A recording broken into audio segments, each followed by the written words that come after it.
All right, so my name is Derek Wood. I'm the product manager here at Infoscale. So Infoscale has SOS Online Backup and File Locker. These trainings are held every week. So every week we have one training for File Locker and one for SOS Online Backup, and they switch between the Wednesday and Friday time slots. So if you want to catch another one, it'll be next Wednesday for backup and next Friday for File Locker.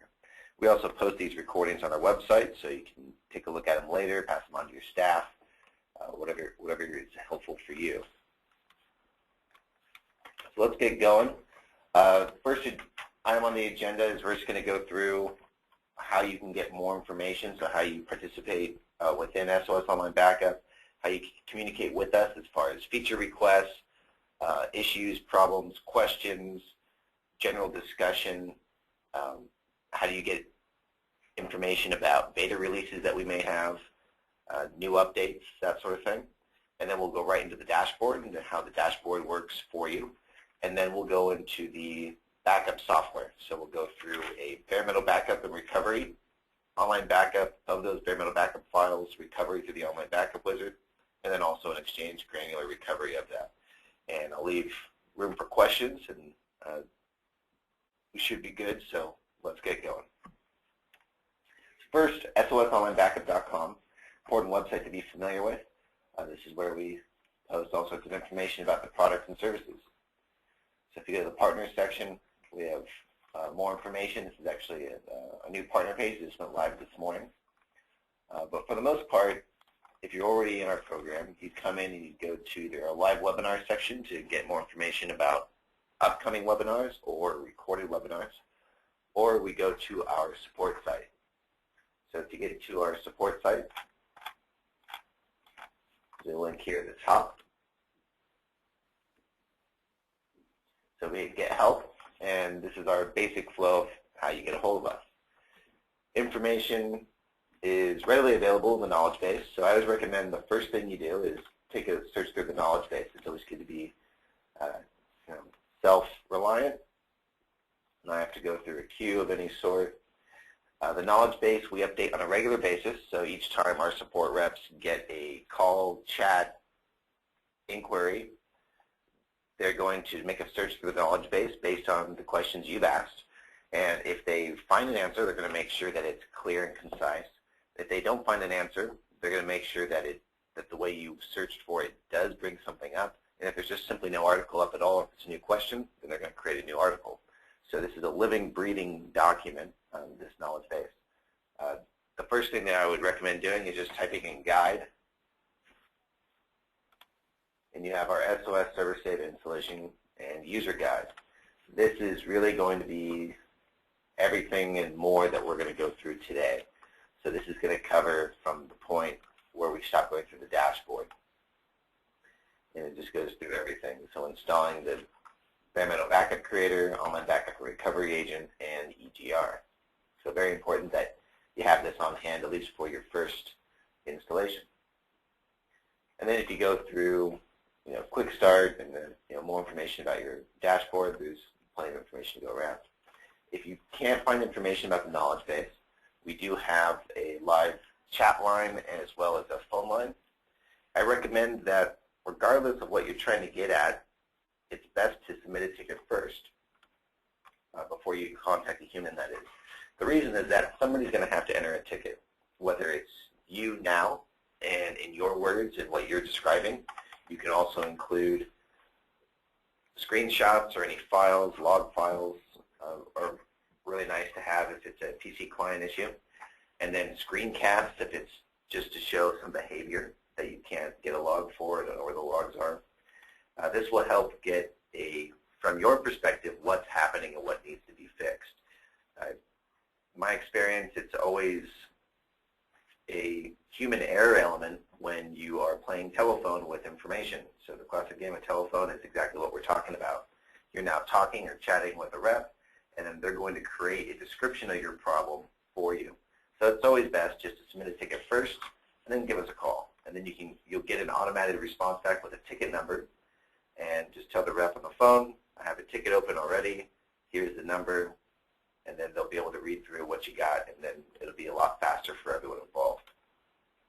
So that's a basic support flow and how to get more information. As far as participating in our community, the first time you come to our support site, you'll be able to come up here and log in or sign up. You're going to want to sign up for the system. So signing up means just registering in our community.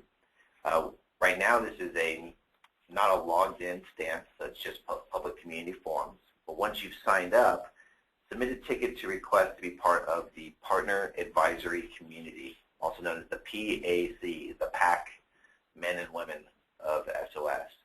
So once you're part of the PAC, you get a whole new level of access to our forum section. It's going to give you information about upcoming developments.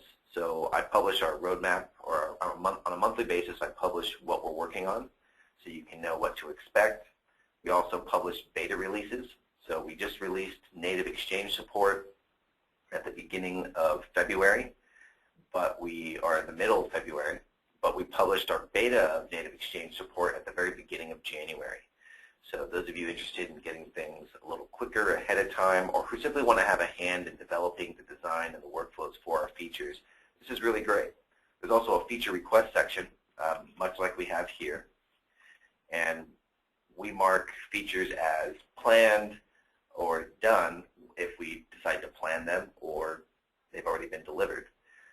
We launched this just a little less than a year ago, and so far we've already delivered about 30% of the planned features.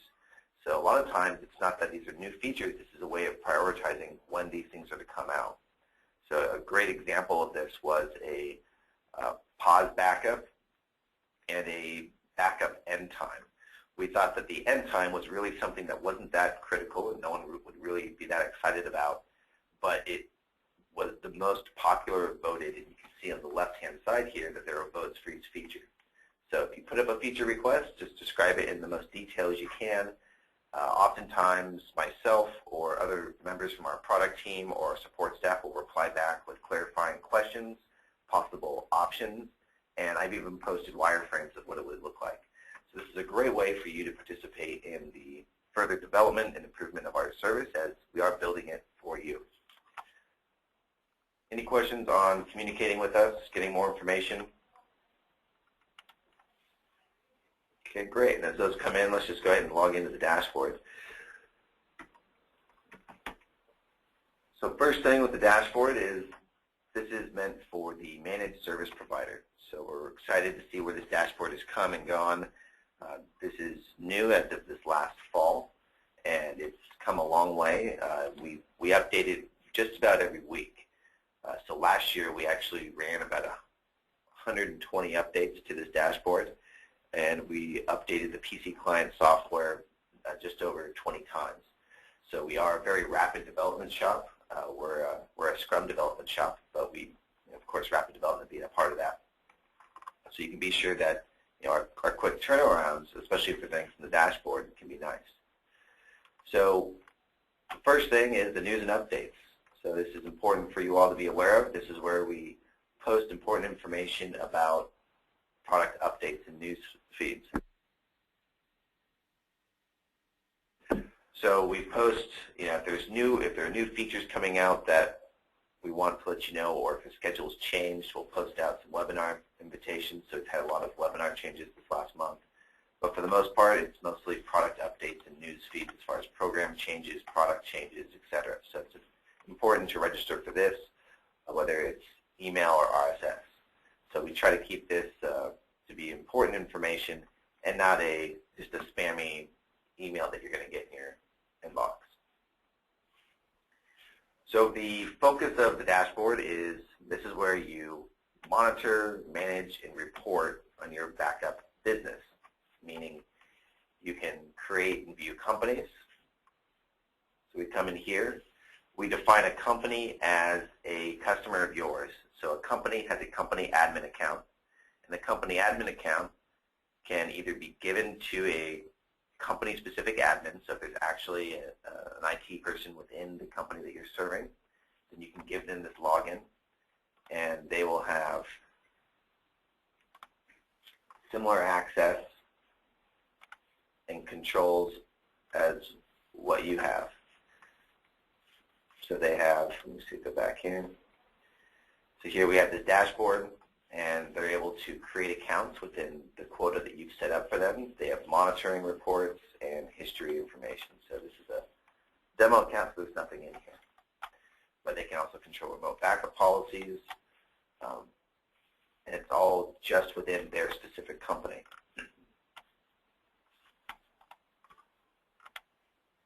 Okay. So first, let's go through just basic account usage. How do you create accounts? So to create a company, you go to View Companies. Oh, sorry, let me log out of here.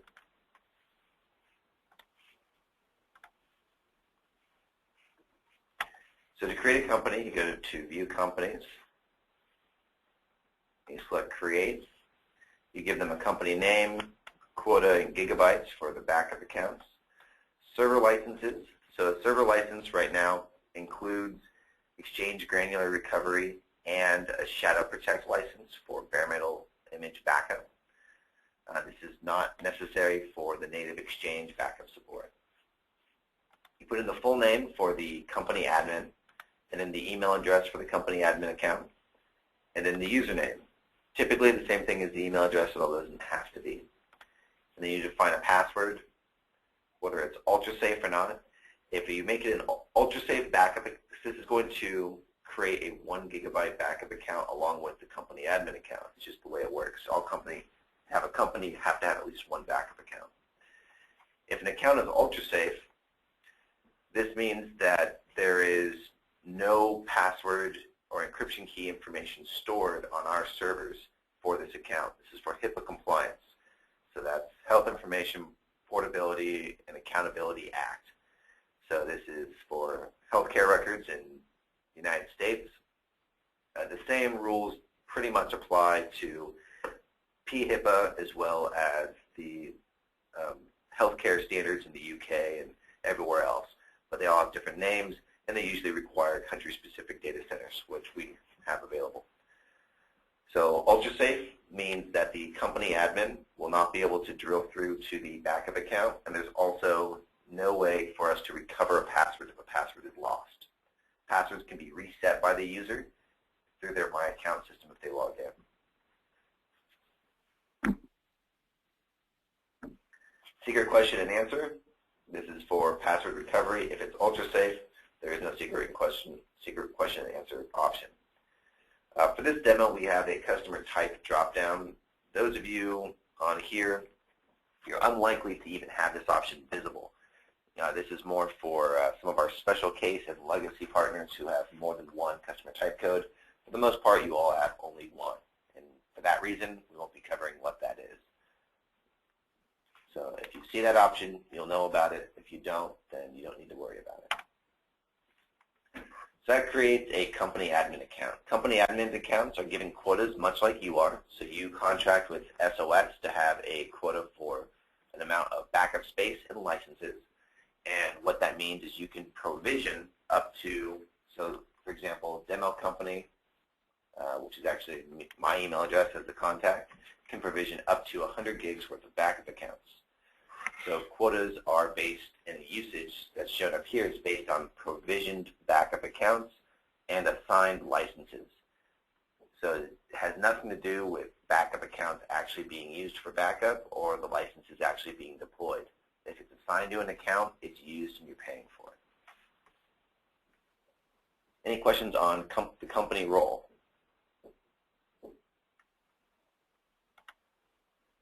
Okay, great. So you don't have to create a company. If you just have a one-off backup account, you can do that as well. You come here to create account.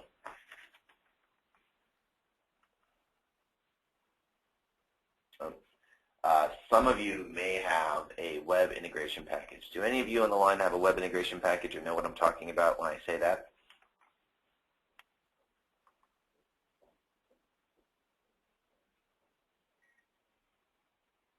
I think maybe David might. Okay, well, so we won't cover this today. So a web integration package is it's a complementary product to our system, and it's built and developed by a contracted partner of ours, a strategic development partner. It's right now Web Design, And what they build is a web package that gives you not only a integration into specific merchant systems, so you can go to different merchant gateways, plug in your information for Authorize.net, PayPal Pro, Standard, eWay, or PayGate, and then you have an online shopping cart that's available near immediate. So it comes with all the default copy and content for a website as well. So you get, I believe it's 8 full pages of box copy and content, and of course the sign-up page. So this is for great for leave-behinds. So if you have customers that you go to on site for, and you have people say, hey, this online backup account is really great. Is that something I can use for my home? And you say, of course it is. And you give them a leave behind. You can even give them a coupon code. There's a full coupon code system in here. And you can give them a discount for being a business referral, essentially. So this is for a web marketing, mass distribution of sign up now. So that's all it is. The latest web integration package is no longer a standard part of our system. So as of February 1st, it branched off from being just for SOS. And the latest web integration package you go directly to Right Now Web Design for, and it's not just for backup anymore for SOS. If you wanted to integrate and have a shopping cart for any other service, you can do that. If you don't want to actually accept money directly, just send out an invoice, you can do that too. So they've built out a really nice package that is basically a business in a box for any business. And it's a website. You get basically what we're looking at here, content manager, so you can simply and easily change the information that's displayed on your website. Just hit edit. Here's a little visual editor. If you're a little more advanced, you can take a look at the source. And for those of you who are more familiar with CSS, there's a CSS editor here. So if you're like me, you can read the CSS and you can make changes to it. If you're better than me, then you can go in and actually add your own stuff and really make this site look completely unique. So if you want more information about that, go to rightnowwebdesign.com. The latest web package starts at $1,500, $2,000 total for the SOS integration piece, and they do a great job, and that's about 1/5 of the market value. If you were to go and try to have this built yourself by somebody else or internally, it would take a few months to get done everything that they've given into this package, and we saw an average of about $6,000 to $10,000 with upwards of $20,000 for what they've built here. So that's the whole reason we launched that with them, and it's been about 2 years that we've been providing this package through Right Now Web Design, and it's been a great success. So if you have more questions about that, you can contact your partner specialist after this, and they'll be able to give you more information, and you can just go contact Right Now Web Design directly. So back to our web package. So we have monitoring. So the most important thing is, on a daily basis, what do I have to pay attention to? And that's what we have an activity alert section here for. So it's a simple stoplight system, red light, yellow light, green light. These 3 boxes at the top are really just views into the tool sections down here below. So you see we even have a tool section for the web integration package. So if I can go to real-time monitoring or just straight from view activity alert, I hit view all. And then you filter by status type. So we really want to see the red failed ones, right? That's what's important. Also up here, we have a send daily digest report to this email address. So the daily digest is basically going to give you everything that you see in this table, but every day at 6 a.m. Central. So you'll get an email that says, hey, this is what happened. This is this current status of all your deployments you have out in the field. A deployment is a combination of a specific backup account and a system. So you can have multiple deployments per system. So if you had multiple backup sets, you're backing up an Exchange server, and then you're also backing up, files from the same machine. You would have 2 different backup sets or 2 different deployments, same account, same system, but different backup type. So the backup type can be file and folder or exchange or image stream for now. Soon to also add SQL to the event. And it gives you information as far as what is it in between backups. So you get a green light when backups are running on schedule and everything seems to be okay. You get a yellow light if a backup hasn't run on that deployment within the last 3 days, and you get a red light if the backup hasn't run within a week. So here's having it run it within a week. And then you open this up and it gives you the last known status of this deployment. We do a lot of trials in this dashboard, so we just have expired trials, so I can just remove this record. So that's done. Or if you've canceled an account completely, then you can just remove all events from that account.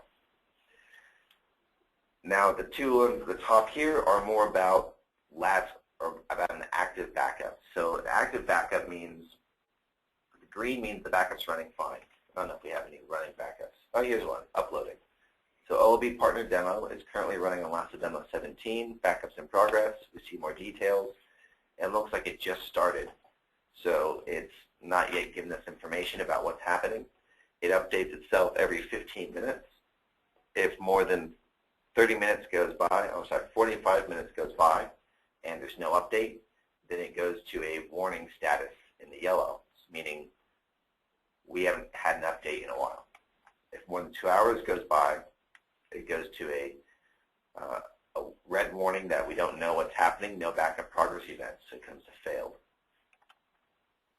And that's the monitoring. Any questions about monitoring?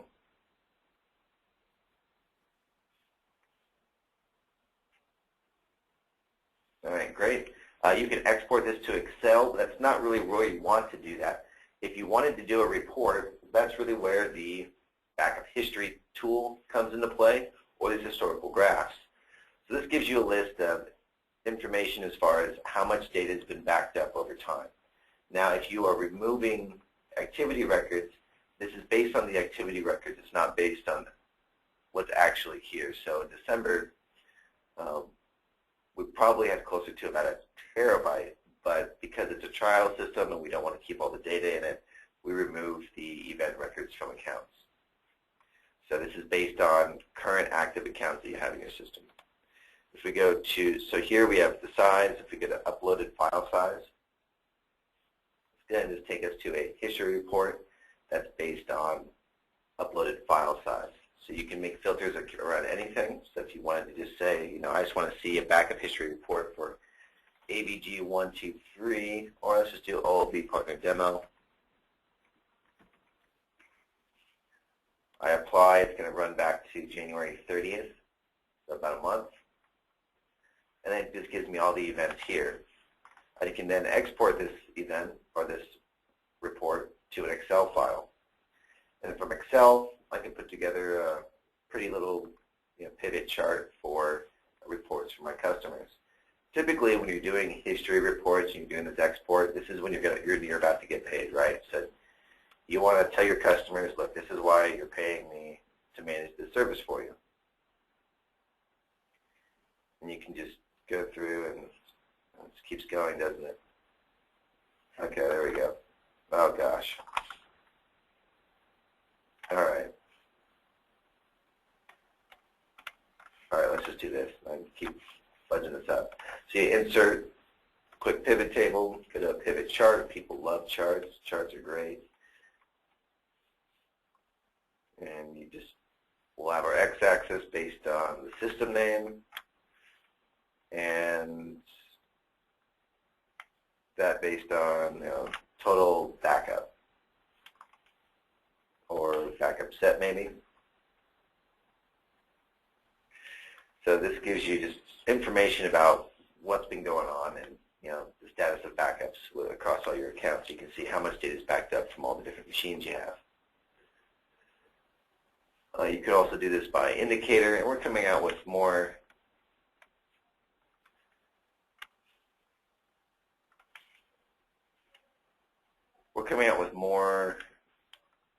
events as far as when you're going to have exportable reports, so just general, predetermined items. But for now, that's just not the way it works out. I think you do need event type reporting. So for now, you just export it to Excel and you can do it yourself. But you see how you can give your customers some reporting. Also, if you're signing into their company account, you can just export everything to that specific company. And the same thing with the monitoring email and the daily digest. If you have someone within a company who wants to see just their daily digest for a specific company, then you log in as that company and you can put the email address in there. That email report is different than one comes from the PC client software. Because the PC client software is only sent upon a completed or finished backup, whether it's been canceled or finishes through the completion. But backups that crash or are canceled and then manually the task is ended or the machine shuts off, reports will not be sent from the PC client in those instances. Okay, so that's monitoring and reporting. Let's go to a little bit of management. So we have this tool called Remote Backup Policies. A remote backup policy defines a backup set and schedule based on the scanner settings. So it looks very similar to the backup setup that we have in the wizard. So you can create a policy name. So like sample, hasn't paid. Let's say you just want to stop a backup from running, but you don't want to suspend or cancel their account. You just put it on like, okay, they haven't paid me. So sure. Then you just say, don't scan any files, and it doesn't matter what you put here, you hit save. So now you have this policy name here. Excuse me. Then you go back to your accounts. So you go to view accounts or view all. So you have usage here, which gives you, upsell opportunities. So it tells you who is nearing their quota or who is over quota. We do allow accounts to go over quota. So the only time that you get stopped and you get an upgrade notification is when you're selecting data in the backup wizard. And if you select more than your account has, it says bounce out, you have to stop and go select more. If the data selection grows over time, it'll let them grow over time, also multiple machines. This light enforcement is a business decision, and for the most part, over the last decade of doing online backup business, our customers love us for it. We've actually had a lot of people who go away from other services who have hard stops because they didn't realize that they were over, or they were over for some small amount or for some very fixable reason, and their backup stopped for a week or two because of it. So we let the backups continue, and then we do light enforcement thereafter. So here we have OLB partner demo. It says 67% used. We have the sign-up date. We can get an alert list. You have the email address, you know who to go to contact for information about this account. If we go to actions, we can manage backup policies, which is what we're going to do right now. We can move this account to a company. So if it's not already under a company, right now it's under Acme Online Backup ES, and that's what I'm filtered as. I could show any company.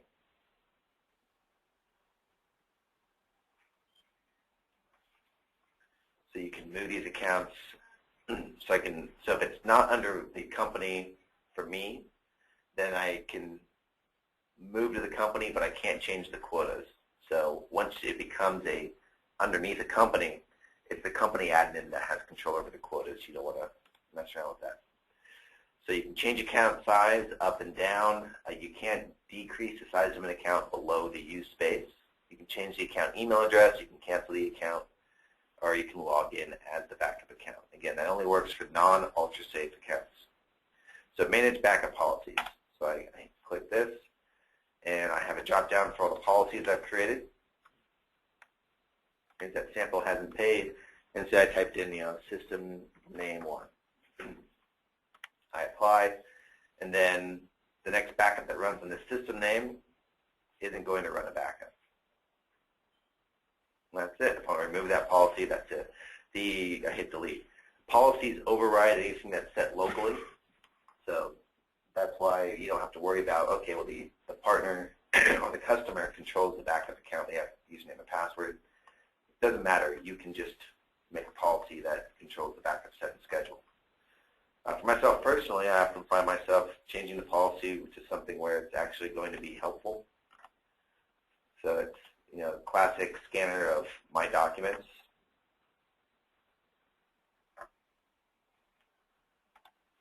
So that's the most common way that you'll do this.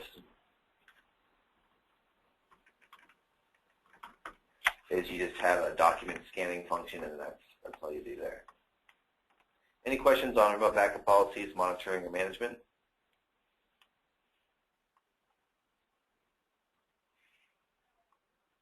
All right, let's go into rebrand settings. Man, add some tea. Rebrand settings, you can change the product name. So as you know, the rebrand is done dynamically. So when the customer logs into the software client, that's when the branding takes place. So you can update your logo in the client, and we have specifications for it here. You can upload a new desktop icon to be used. And there's also a new branding functions as of this last release, 5.7, just 2 weeks ago, that in the client you actually have the whole top header banner to now take a look at. So this looks awful, we should change that, but you get the functions here, and you get the point. You also have control over the emails that are set up here.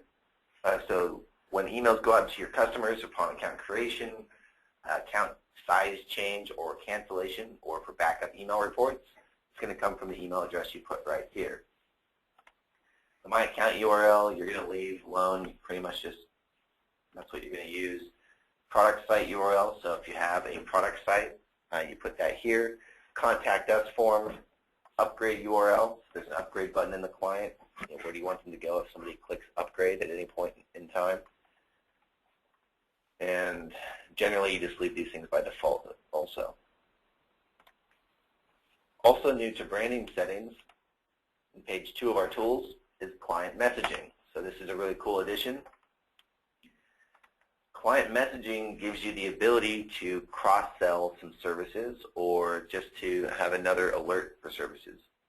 Right now it's based on the existence of a specific registry key. So you choose your branch where you're looking for it, and then you just type in the full file path to the registry key. So right now we just have mumbo jumbo in here, so it's always going to show the current failed message. So if there's actually not another program that you want to search for, and you just want to have some general message in here for branding purposes, then you can do that. We have some default images that appear, but you're not forced to use them. So we give you the dimensions and everything if you hit the information button, the question mark here. You hit save, and then you're good to go. So this, for those of you familiar, and now you will be if you're not already, we do have another product called File Locker. And by virtue of being an online backup partner, you can automatically opt to be a File Locker affiliate. File Locker does not have rebranding like backup. It's not that kind of a program, but it's a terrific service. It's basically the answer to businesses needing a secure file collaboration software. So not something that's unmanaged and there's no reporting for. It's something that can actually be controlled, and you know where your company information is, and you know that it's on a secure platform. So this affiliate system gives you 20% margin on sign-up of accounts, so you can sign up customers here. So what you can do with the new warning section in client messaging is you can have a registry key that looks for the File Locker registry item. And then if it is successful, you show whatever you like.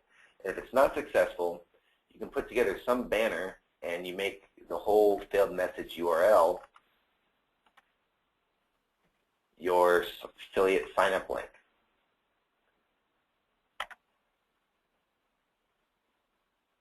So that's a really nice way to cross-sell between systems.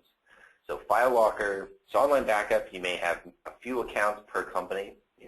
You may not have, it's not going to be a one-to-one for users to backup accounts, but for File Locker, it's pretty much a one-to-one for users to backup accounts. The affiliate system also has a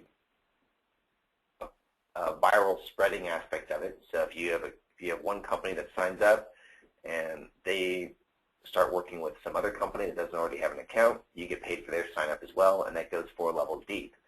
So at $10 per user per month, it's under market value, it's more secure, it's designed for businesses, and you can also have on-site deployments. This really is a nice system, so you can have a really nice recurring revenue model with very low touch. So very high margin. It's pretty much all cash. You're not doing any work for it. Although I'd recommend you all take a look at FileLocker and play with it yourself. Okay, while we're down here at the bottom part, notice the download URLs here.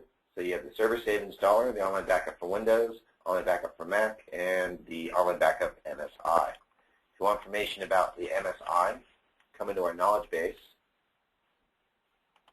and just search MSI deployment or mass deployment, and you'll get instructions about how you can mass deploy this across your network.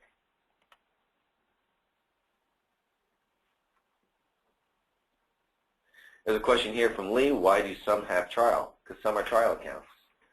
So you all are given the default option to create backup accounts. Let me close this out. At a 5 GB trial for 14 days.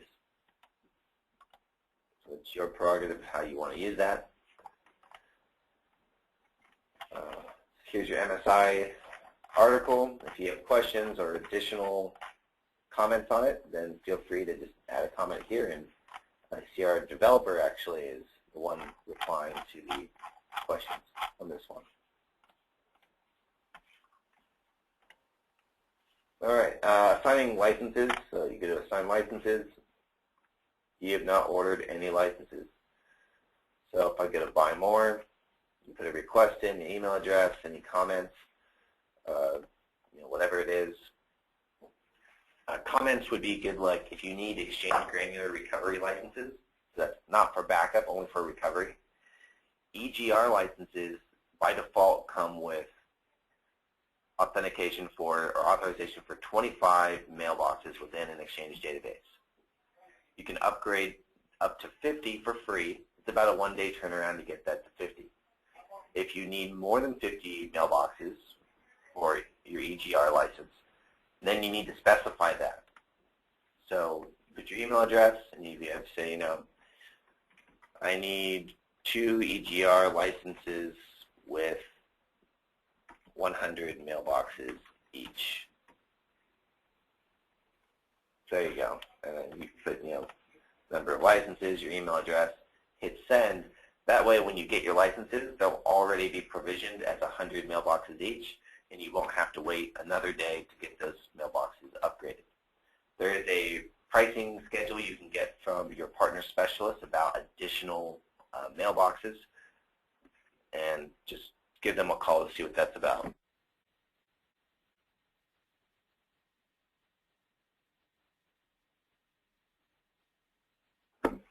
All right, any questions on what we've gone through so far? I think it's a good segue into just what the different applications are. So let me open up. Lee, I hope that answers your question. Does that make sense? Comment on the EGR mailboxes. Can you go over that again? I didn't quite understand. Sure, no problem.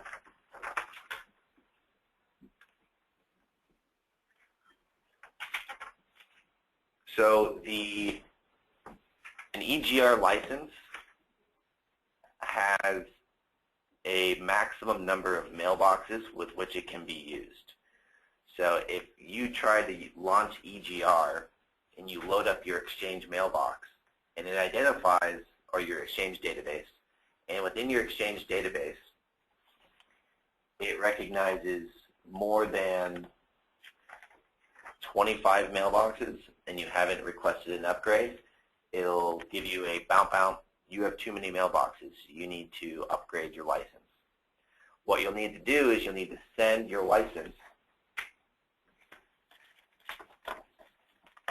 Hold on, my server's starting up real quick here. Okay, there we go. So first, the server save. Let's go with the server save application.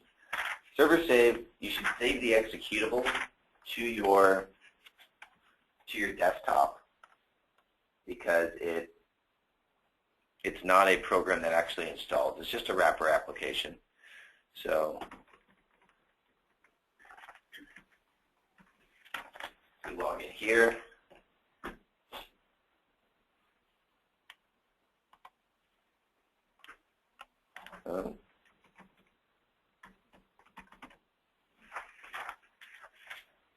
All right.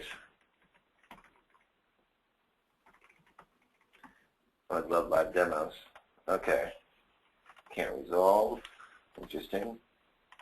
See if I can install this. Oh.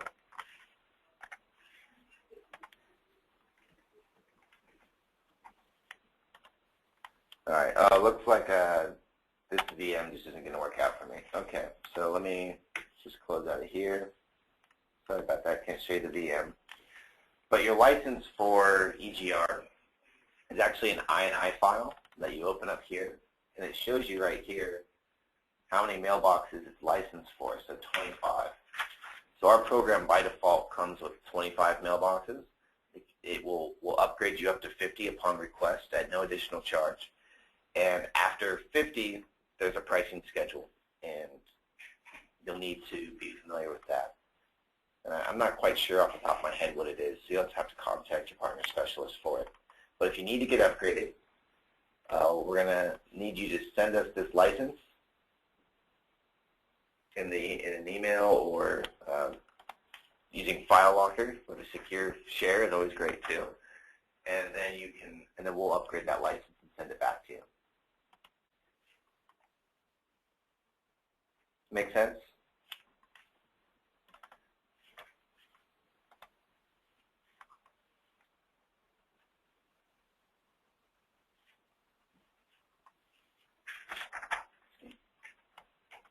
Let's see if I can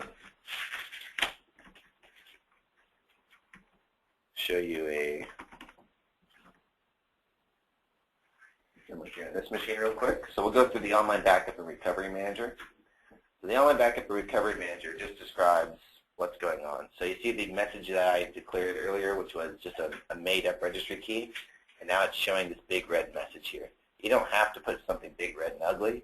You can put something pretty and more marketing speak. And notice I put the URL to my sign-up link.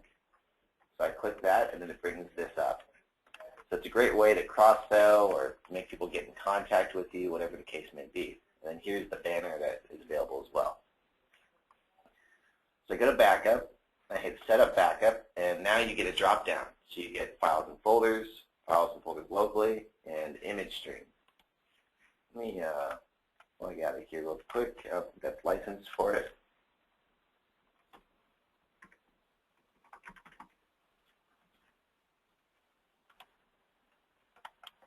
Yeah. Okay, so this is from a different entity, so you see the messaging and everything changed.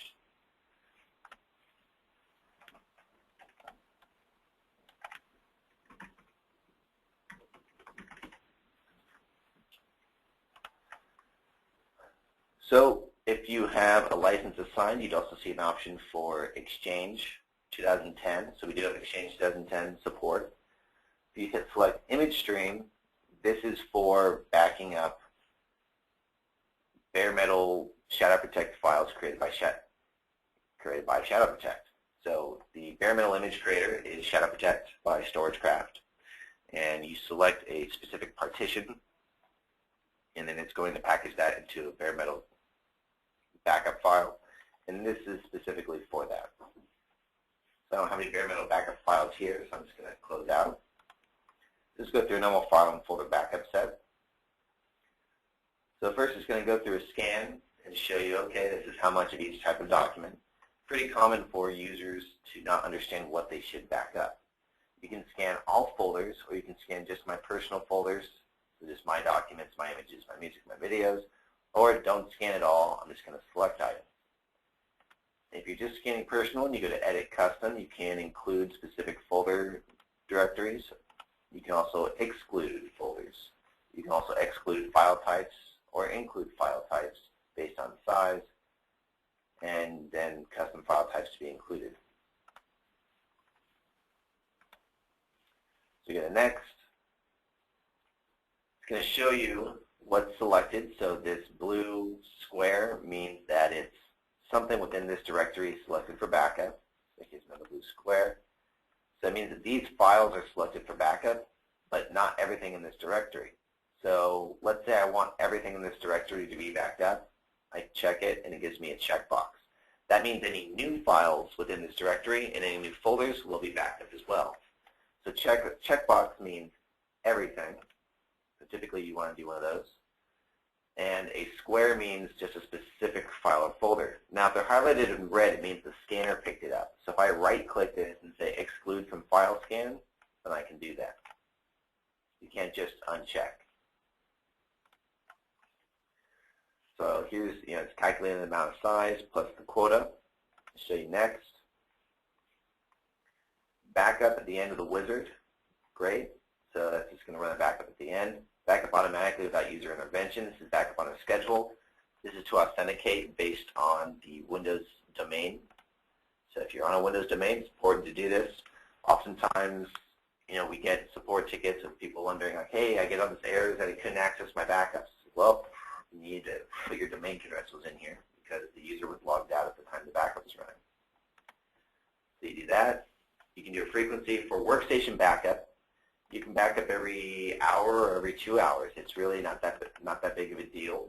The workstation backup happens very, very quickly. The typical backup set for an individual workstation is less than 20 gigs. So it may take 20 hours, 40 hours, depending on how fast your machine is and how fast your internet connection is. But the subsequent backups are going to be very, very quick, usually less than a couple of minutes. Then you have an email report, and you can enter multiple email addresses in this report if you want to receive that. Then you hit finish. And now the backups are going to run, and this is the upload agent UI that we're looking at. So the upload agent UI pops up automatically when you first launch it through the wizard. It does not pop up automatically upon scheduled backups. So upon scheduled backups, you'll get a little balloon bubble that says the backup's about to run, and that's it. And then you would have to right-click down here and say show, and then it would pop up. So here it's going to scan through and show, what's going on as far as how many unchanged files, how many new files are found, how many files have been protected, how many have errors, and you can hide details. So this first window, when I show details, is going to show me the files and what's going on. This bottom portion gives you more of a system log. Here it says time elapsed and then estimated time. So estimated time, this is going to change a lot in the first 5-10 minutes, and it's tough because right now it's saying 11 hours, but it keeps going down by about 2 hours every few seconds. So the backup set's only about 1.4 gigabytes, so it's going to take us nowhere amount of this time to actually get that, but it'll adjust. And it's the reason that this is going to adjust is because there's lots of variables involved here. The procedures for encryption and compression are nonlinear algorithms that are based on file size, and we process in batches. So it'll be the first 5,000 files and the next 5,000 files, and it'll go through. So this will adjust over time, but it'll adjust based on what it currently believes the transfer rate to be. So now we're transferring in just half a meg. Transfer speed is also accelerated. So it starts off slow, and then as it needs to, it ramps up to take advantage of it'll take advantage of about 70 to 80% of available bandwidth at the time of backup. Other variables include, the activity on this particular server that your account's sitting on. So if it drops to 0, it just means that it's not transferring data at the time. So it just bounce between process and transfer, process and transfer. So if you have any errors, you hit this button. It's going to bring up a window that shows you, the error types, and then you expand the error types to see the files below that window. Also, if you wanted to check the logs are important to know to get. So you come to Program Data, Online Backup and Recovery Manager, then Logs, and then you get this log here. The log, for the most part, is pretty simple. You have your timestamp, your order of operation, the type of message it is, and then where the message is coming from. So you have an error from the system log, error in getting config from file. So for some reason this was not today. You had an error there. So you scroll to the bottom and see what's happening mostly. If it hits debug, that means it's something that'll be resolved. You don't have to worry about it. If there's an error, that means it's actually something that can't resolve. So this is from September 12th. This is from a while back. But that's how you go through the logs. But for the most part, the email reports from the client as well as the logs you scan here will give you a good amount of information.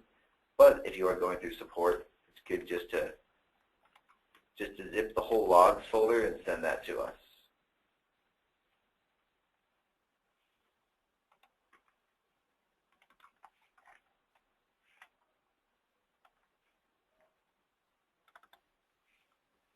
So this is actually the log from now.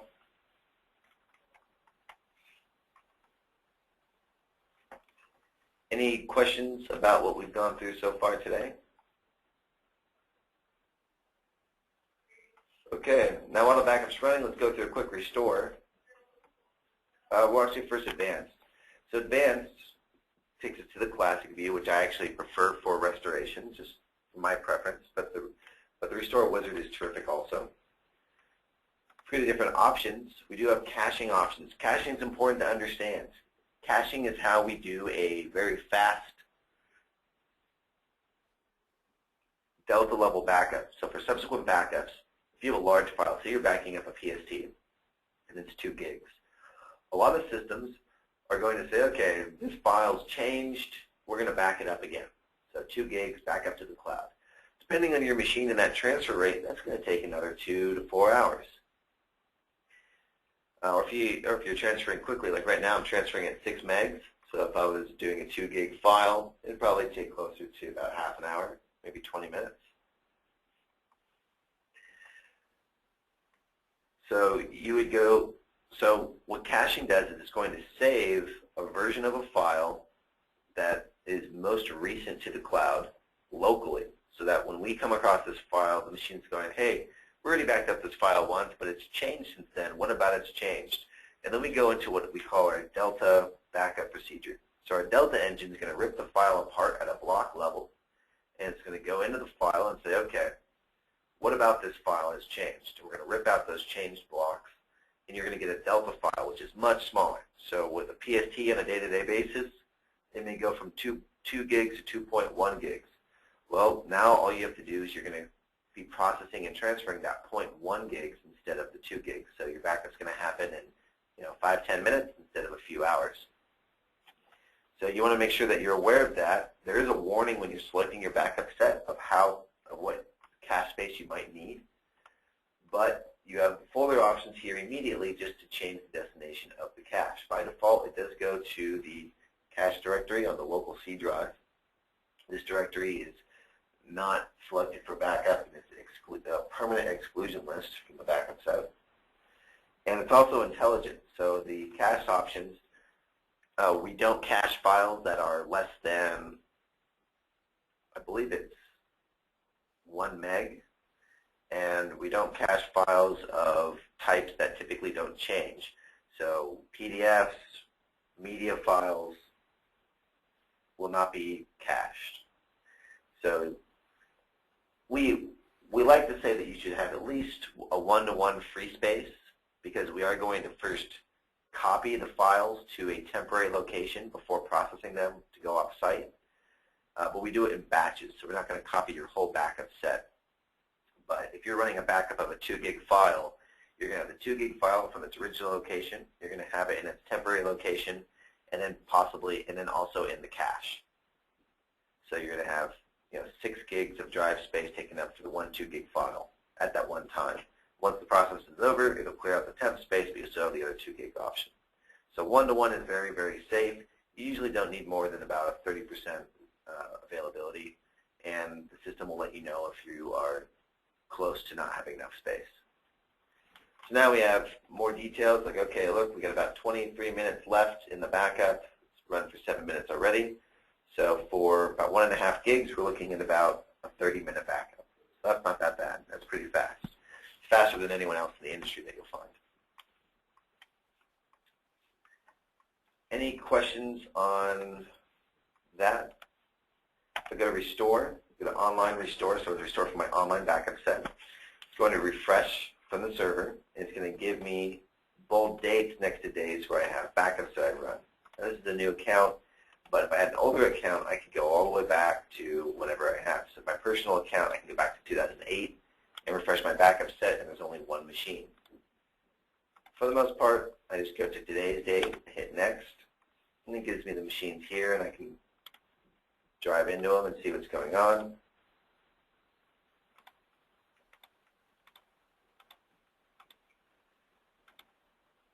So here I've recovered like a Dirty Harry picture, so let me just go ahead and recover that.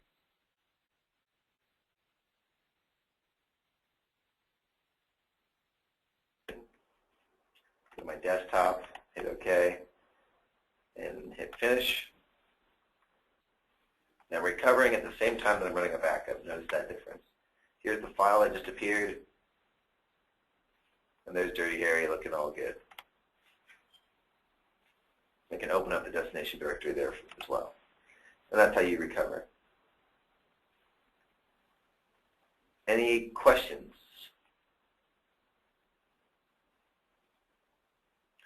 Good question. What web portal access do our customers have? Well, if you see the button here, it says go to web portal. So if I open this, it's actually going to open up my browser.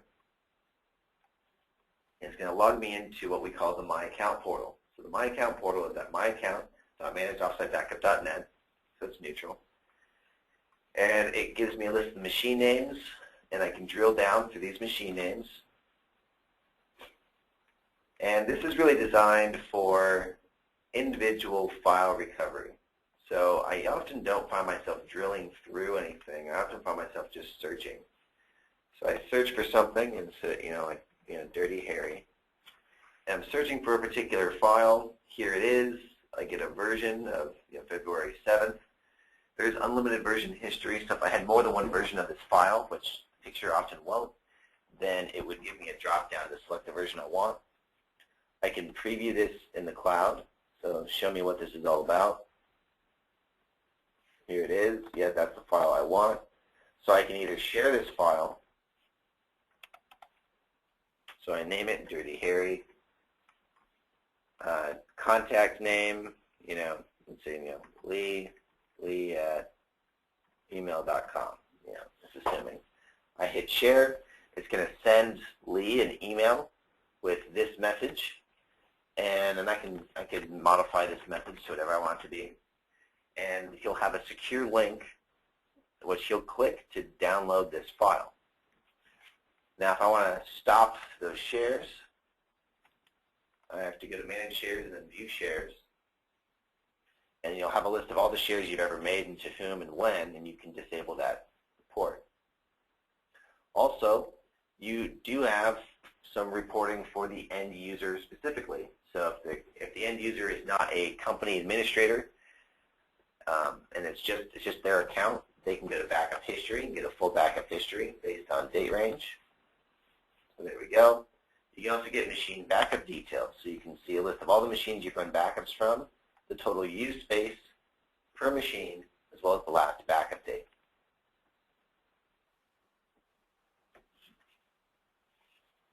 The recovery, good question. Are there any limitations to recovery? Why only files? Yes, through the browser you can only recover up to 500 megabytes worth of files. That goes for sharing as well. So you can recover and share folders, but only up to 500 megabytes. So this is really designed for, you're on the go, you need to recover a specific file, you can't install the software, but if you really need to recover, a full drive or machine, you're going to come here. Here's what the classic view looks like. When you go to the classic view, it doesn't automatically refresh, so you got to make sure that you hit refresh here.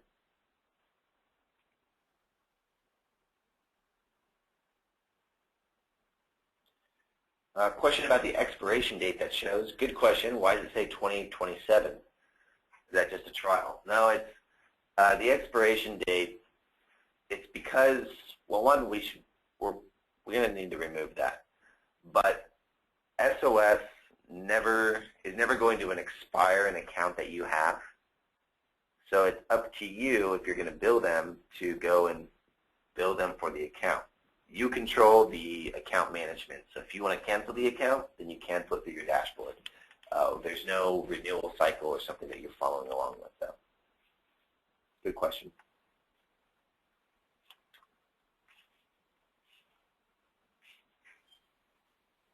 Yep, here's the search function in the classic view as well. Hit that, and it shows up. Any questions on what we've gone through so far today? That pretty much sums up, and I think we've had enough time as well. Now I'm transferring up to 8 megabits per second, so really see it again. It's an accelerated use of available bandwidth. Back to 6.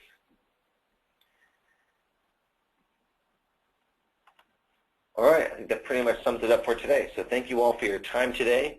I'm glad we were able to get through most of what we wanted to get through today. And the next session will focus on just the server backup strategy.